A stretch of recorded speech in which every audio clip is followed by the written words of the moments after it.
My research notes are actually 200 pages. I thought 250 page book, if I put 200 pages of research notes, nobody will read it. So I just took the most important 50 pages of it. A lot of Sanskrit is there, so a very detailed etymological explanation of Sanskrit terms are there. To me, it's possibly, I would look at it, it is a leadership with the world needs. It's not just about Prime Minister or India. The last chapter, the epilogue, I call the Dharma of legacy and the legacy of Dharma. I try to articulate what is the Dharma of legacy itself and what is the legacy of Narendra Modi's Dharma.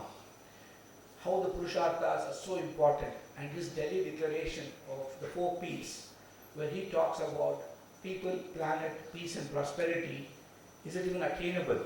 How are we different? And I have not criticized any work of anybody. I have tried to combine the best of the Western literature and the best of Eastern literature, essentially hinting to the West. You guys have done a lot of rigorous research and discovered a lot in the last 100 years, but it is around 3,000 years a little late, because we discovered it 3,000 years ago. Whether it's Sadharanikaran from Bharata's Natyashastra, or the conversation on governance between Bhishma and Yudhishthira.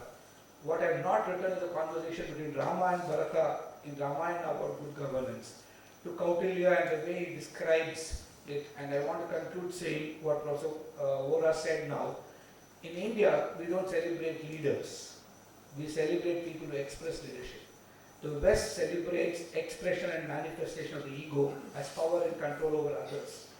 We celebrate Indriya Nigraha, Indriya Vijayi as great, the Aham to be sublimated, and the power within to be unleashed. Finally, the Vedic message that Vivekananda gave as the motto for the Ramakrishna order, and I think for every human being. He said, Atmano Mokshartam Jagat Hitayacha. I think we are fortunate to live in a situation where our Prime Minister personifies this message.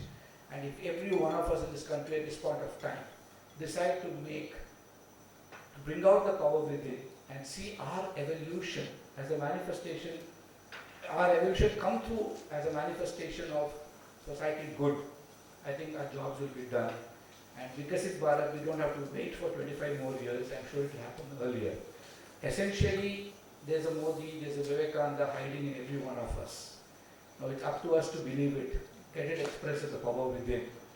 Otherwise, it will just be a book. And that is not what this book is to serve. And to conclude, the book within a month became a national bestseller. It's in the 6th reprint. It's doing very well in US and UK. And all the proceeds that goes from the sales of this book will go to the PM cares. And we're hoping that in some way or the other, it will continue to impact this nation and the world at large. So thank you once again for the opportunity.